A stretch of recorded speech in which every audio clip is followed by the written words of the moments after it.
لي 1000 وجه،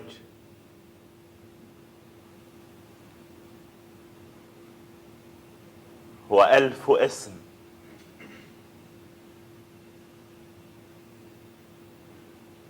موجود وغير موجود،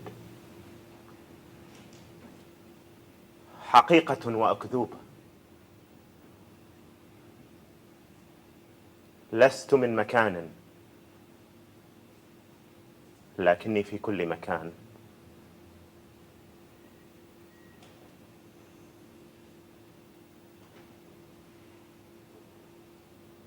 أشبه بالحلم،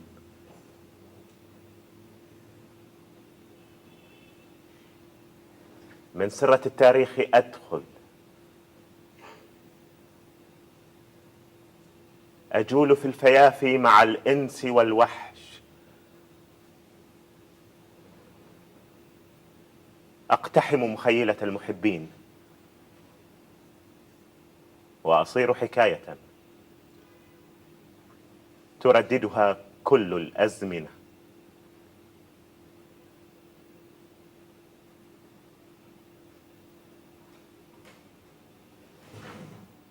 ولي 1000 وجه قد عرفت به، ولكن بلا قلب. إلى أين أذهب؟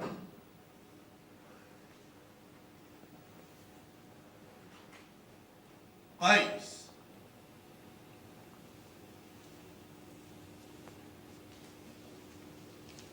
مجنون بني عامر الذي اختبل من الهوى وسلبته ليلى عقله، اسمه قيس بن معاذ العقيلي. بل هو معاذ بن كليب. لا، هو البحتري بن جعد. هو وائل بن معاذ. إنه لا أحد. سألت بني عامر عن مجنون ليلى فما وجدت أحدا يعرف. لم يكن مجنونا، لكن كانت به لوثة أحدثها العشق. ليس في الأمر ما يتصل بالجنون، فالحب البالغ هو ضرب من التصوف.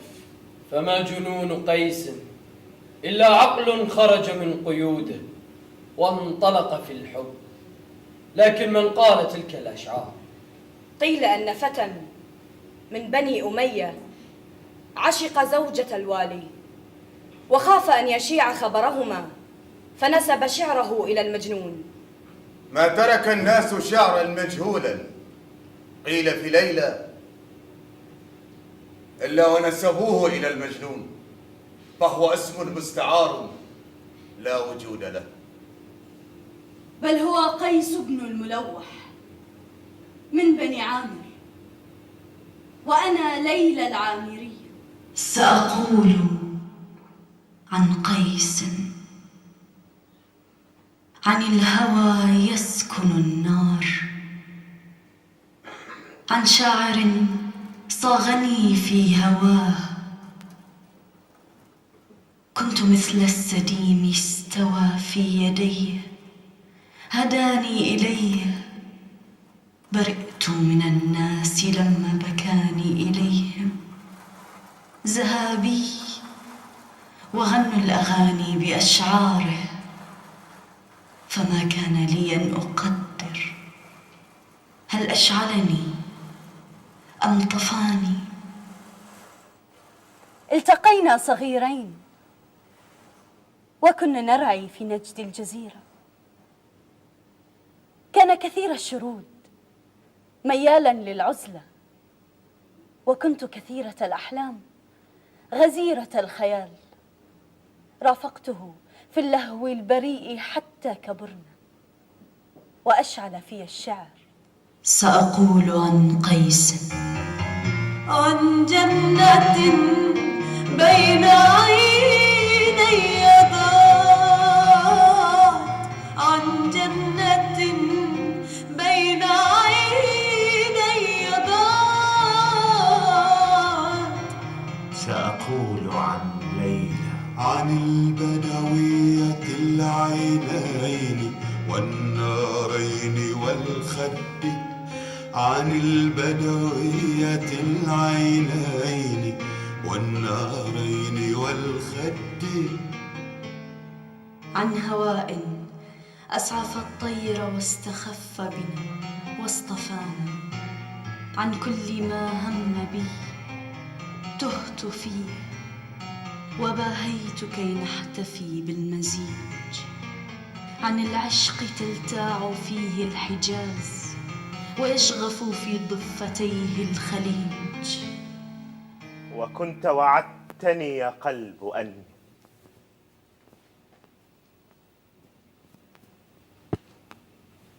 إذا ما تبت عن ليلى تتوب،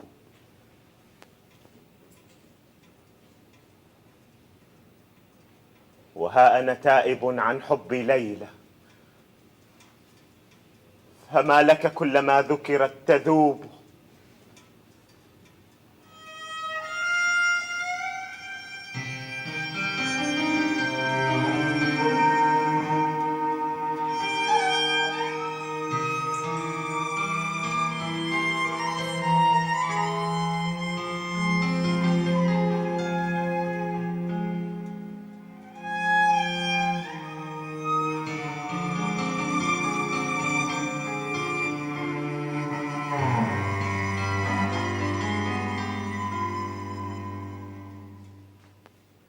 ما تفاعلت بنا وبنفسك يا قيس؟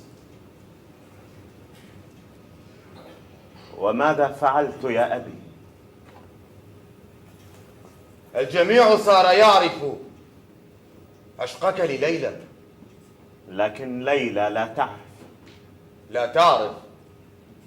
إنهم يتناقلون حب ليلى لك، لكن قيس لا يعرف. يكفي هذا. ماذا تريد؟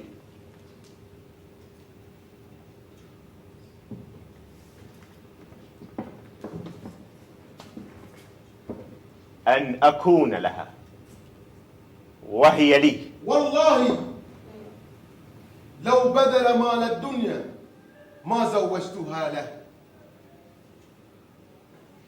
ألا ترغب به؟ بعد أن قال فيها الأشعار وشهر بها سيقولون إن ليلى بنت المهدي ليست عفيفة، لأنها لو كانت غير ذلك لما رضي أبوها أن يزوجها قيسا بهذه السرعة. يا للفضيحة. وسيظن الجميع أن قبولي به إنما لمحو العار.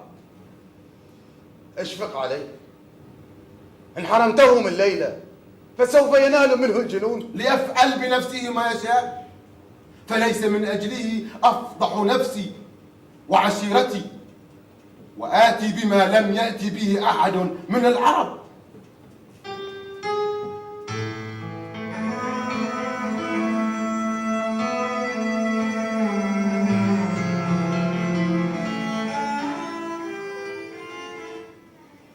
هذا ما توقعته بالضبط. فالمهدي لا يحب رجلا يأخذ ابنته منه، إنها الحكاية نفسها في كل وقت. أنا أتكلم هنا عن عقدة الأب؟ لا، عقدة السلطة.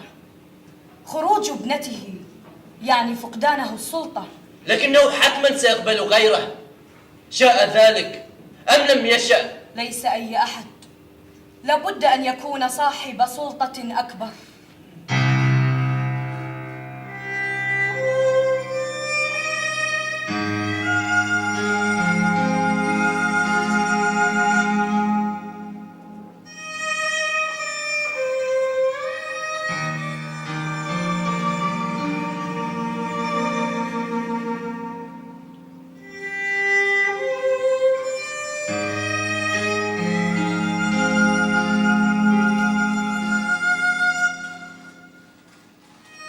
وازدهر بينهما ولع مثلما تلتهب الحمرة في وردة القلب. صار الشعر موقد المحبة. إذا ترك الشاعر على هواه سوف يشعل النار في القبائل، يهيج الفتن ويثير البلبلة، يحرض الأبناء على الآباء ويكون الخروج على الشرائع.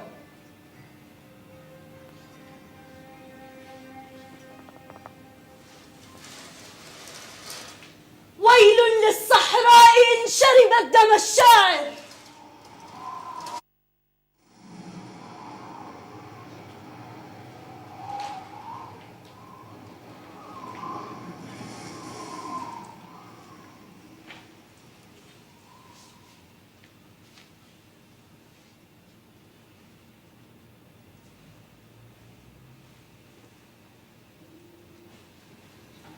إلى أين أنت ذاهب؟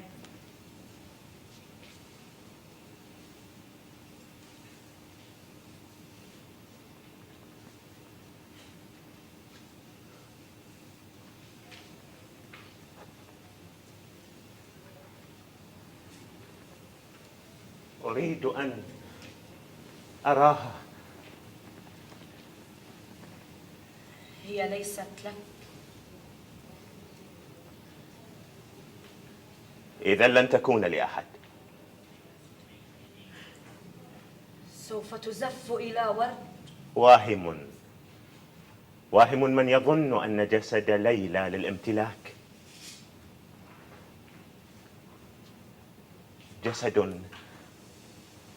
جسد كالماء. كيف يمكن الإمساك به؟ هي منذورة لي ولا مسكن لها سوى القلب. الدرب الذي تسلكه لا رجوع منه، إنه مزروع بالفخاخ ولا نجاة لك.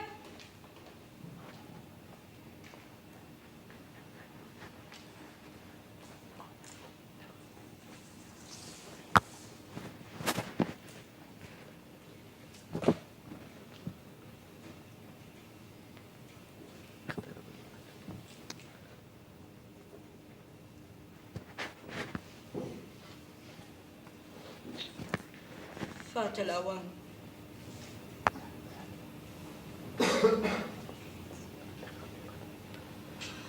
ها أنت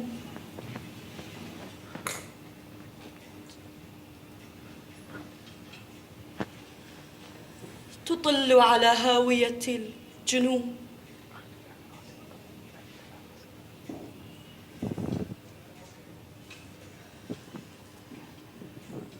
قريبا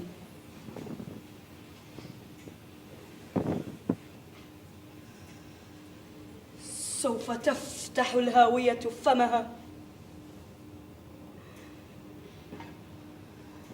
لتبتلعك بلا مقاومة.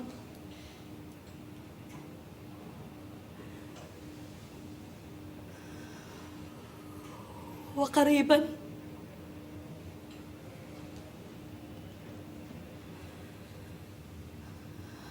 أفتح وهدابي على البكاء.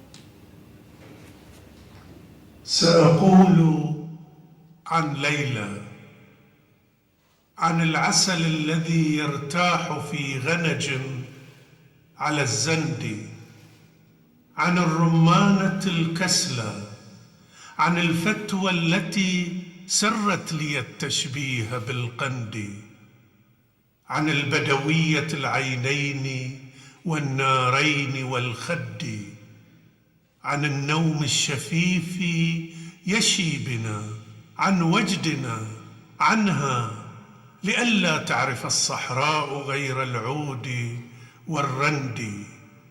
لها عندي مغامرة تؤجج شهوة الشعراء لو غنوا: صبا نجد متى قد هضت من نجدي.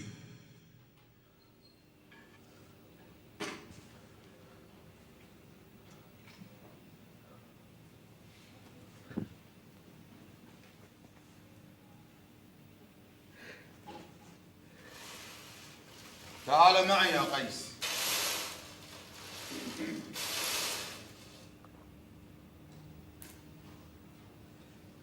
إلى أين يا أبي؟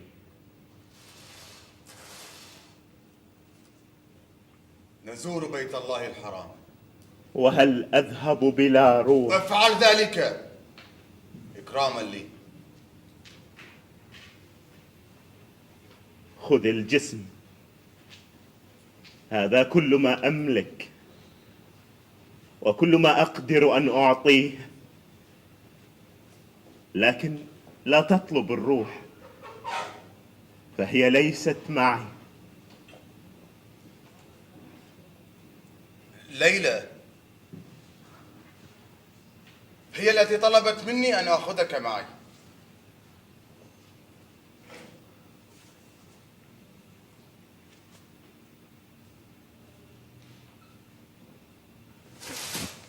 إذن أذهب. تعلق بالأستار يا ولدي، واسأل الله أن يعافيك من حب ليلى. اللهم زدني لليلى حبا ولا تشغلني عنها. اللهم زدني لليلى حبا ولا تشغلني عنها. اللهم زدني لليلى حبا. أسمعتم ما قاله هذا المجنون؟ أتوب إليك يا رحمن مما فعلت، لكن من هوى ليلى لا أتوب، لا أتوب. هذا يا مخمول كلام باطل لا يليق بمكان طاهر. هذيان يدنس ما هو مقدس. إن في هذا استهتار لا يجب السكوت عنه. كلام شيطان رجيم. أبعدوا الرجس كي لا يشوه إيماننا. أبعدوا الرجس بالله عليكم. بالله عليكم اتركوه، ما هو إلا مجنون. لا حرج عليه ولا لوم.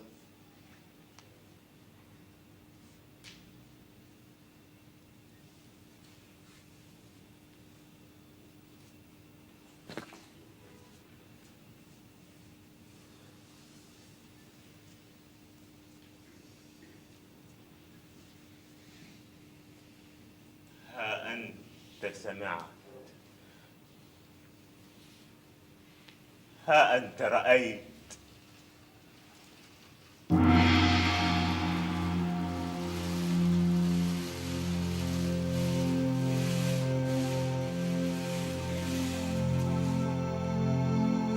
سأقول عن قيس، عن العامري الذي أنكرته القبيلة، عن دمه المستباح. أتوب إليك يا رحمن مما فعلت. أتوب إليك يا رحمن مما فعلت، لكن من هوى ليلى. وكانت الجراح تتفتح مثل الأزهار.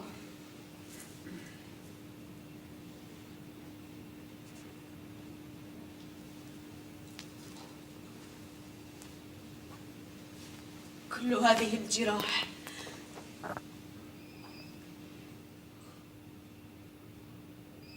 في جسد صغير إلى هذا الحد.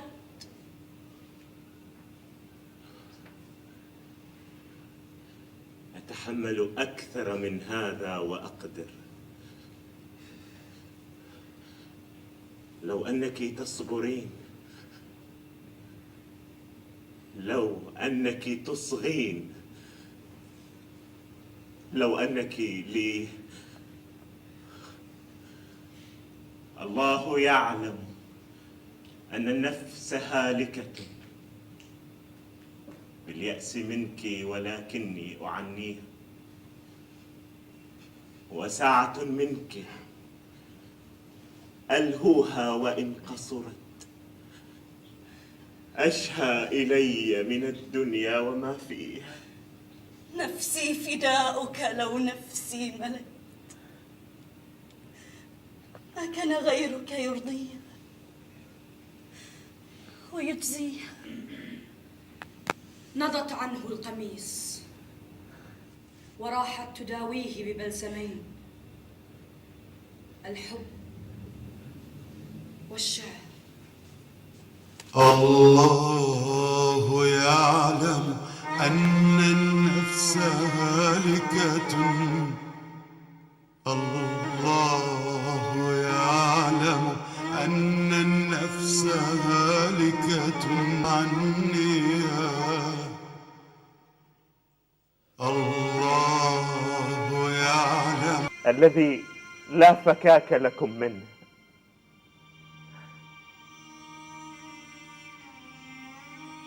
ولا أنتم تبرؤون. ليلى،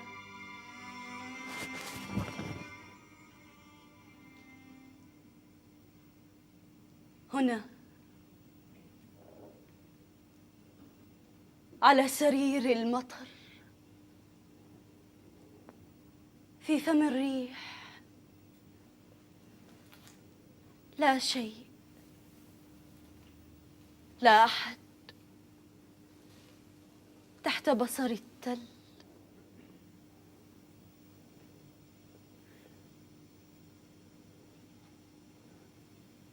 لن تكوني لأحد سواي،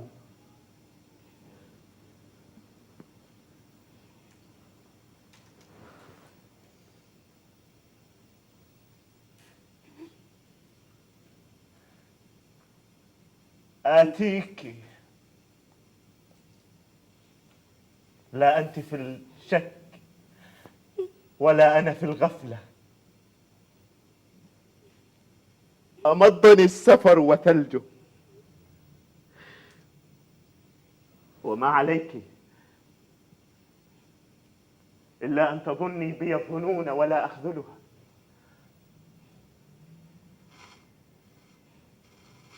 فلا مفر ولا خلاص مما اخترناه، وبالغي في الحب لنصاب بالبهجة ويصاب الناس بما يريدون. الجميع يعرف ذلك، كلانا مسحور، وكلانا لا فكاك لها مما هو فيه. الليلة عيدنا، سوف نطلق سراح الخيل والإبل والعشاق. لما وقوفكم هنا؟ يجب كف هذا الشخص عن الناس. معك حق، فقد راحت أشعاره تهز الخيمة وتسخر مما ورثناه وتدفع الخيل إلى الجنون. لكنه لا يقول إلا شعرا في الحب. هذا ليس حبا بل حربا. حرب تقوض البناء الذي نحميه. أتسمين هذا الذي يحدث حبا؟ لماذا تخيفكم البراءة إلى هذا الحد؟ أخبريني، كيف ننتزع المجنون من جنونه؟ إنهما يتخذان من الجنون ستارا لأجل الخلوة. راحت ليلى، غابت الشمس، فضاق الفسيح في عينيه. هربوا بليلى والأرض تتسع لهم وتضيق عليه. يسأل عنها فلا يجد في الأرض غير ظل لخطوات شاردة وبقايا طيب رشته ليلى ساعة الرحيل. الحب أوصلك إلى ما أنت فيه، وسينتهي بي إلى ما هو أشد. ماذا لو أن ليلى لم تكن؟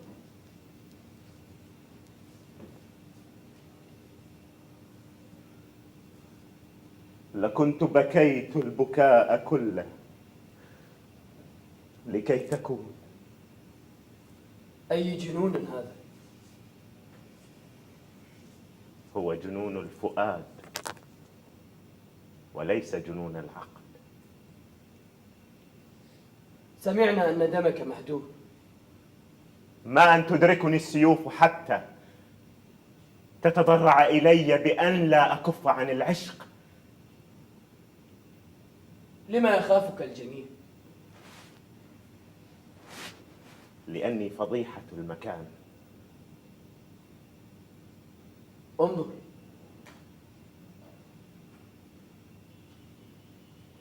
انظر هناك ليلى.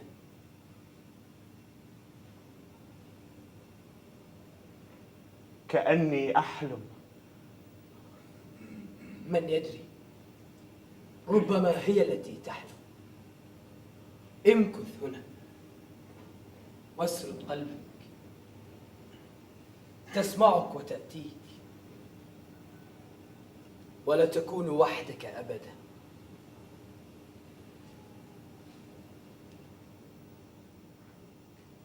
مأخوذة بك قبل العرس وبعده، قبل الموت وبعده. ابسط ريش كتفك، أضع عليه رأسي وأبكي.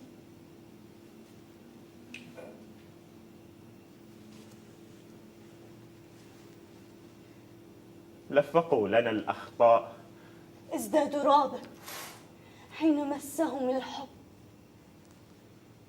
كلانا مسحور. سأشق لك قميصا تدخل متى أتيت ومتى ذهبت.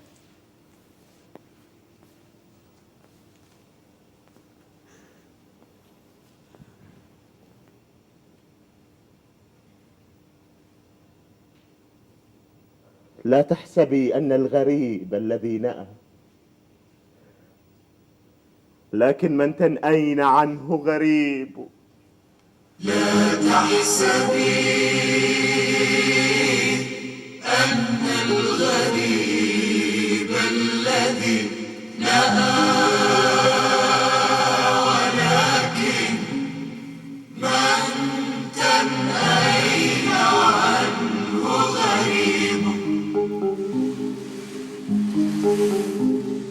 لا لا لا لا لا تحسبي أن الغريب الذي نأى، ولكن من تنأين عنه غريب. لا لا لا لا لا تحسبي أن الغريب الذي نأى، ولكن ضاقت به الدار والحي والبادية، فوجد في العزلة فضاء يسع حبه، وفي الوحش الصديق النبيل شرب مع الظباء، والذئاب كانت تحرس خطاه.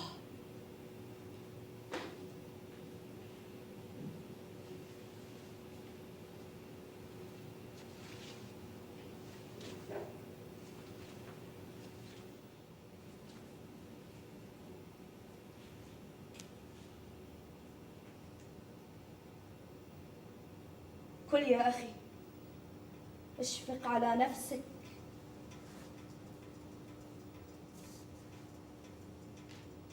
أسمع أنين ليل، أسمع أنين ليل. لا نسمع شيئا. يجب أن تكون لكم أذني لتسمعوا، وعيني لترى.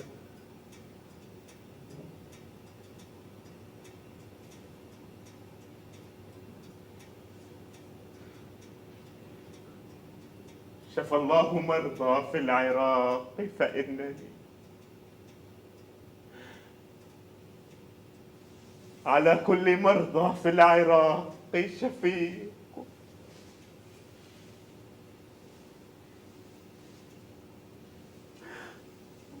وإن تك ليلى في العراق مريضة،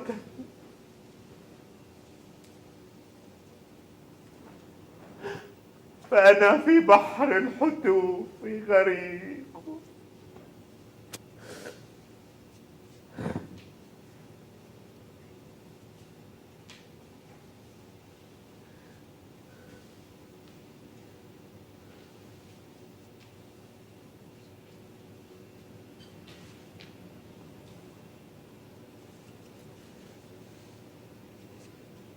أخشى أن أموت وفي النفس حاجات إليك.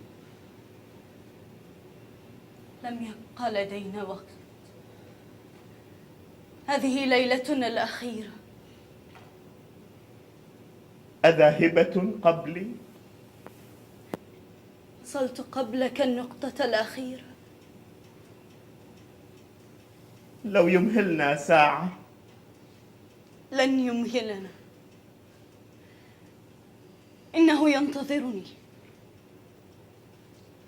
سآتي معك. إنما يريدني وحدي. ابقى حيث أنت. خذني معها. لا، لم يقتله الحب. نعرف أنه كان مهدور الدم، مرصودا من كل فج، وله من الأعداء ما يكفيه.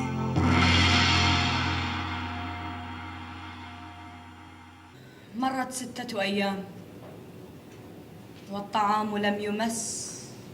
ربما رحل إلى مكان آخر. أشعر أننا لن نراه بعد اليوم. أشعر أنه مات. كيف يموت وقد كان ميتا؟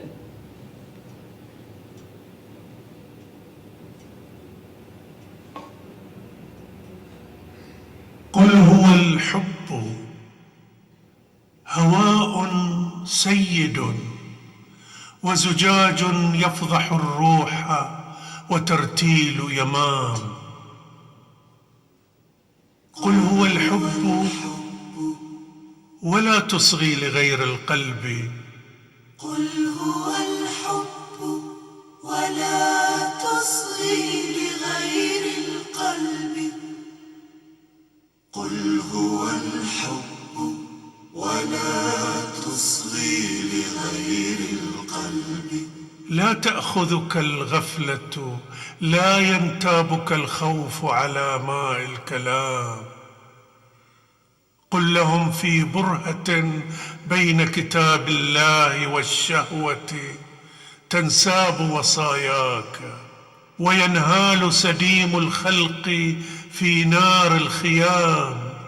قل لهم فيما ينامون على أحلامهم سترى في نرجس الصحراء في ترنيمة العود وغيم الشعر سردا وانهدام.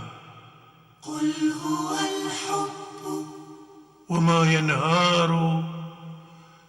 ينهار فما بعد العرار غير مجهول الصحارى وتفاصيل الفراغ، غير تاج الرمل مخلوعا على أقدامنا، والذي يبقى لنا تقرأه عين الغبار، والذي لا ينتهي مثل سر الموت، والباقي لنا محض انتحار. قل هو الحب طريق ملك نبكي له، نبكي عليه. لو لنا في جنة الأرض رواق واحد، لو لنا تفاحة الله جثونا في يديه.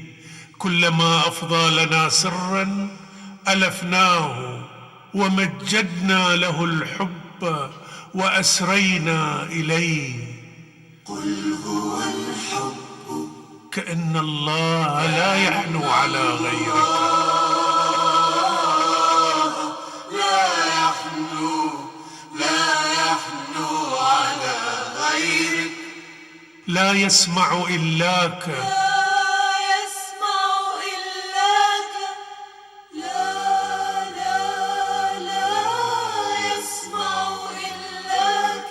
ولا في الكون مجنون سواك،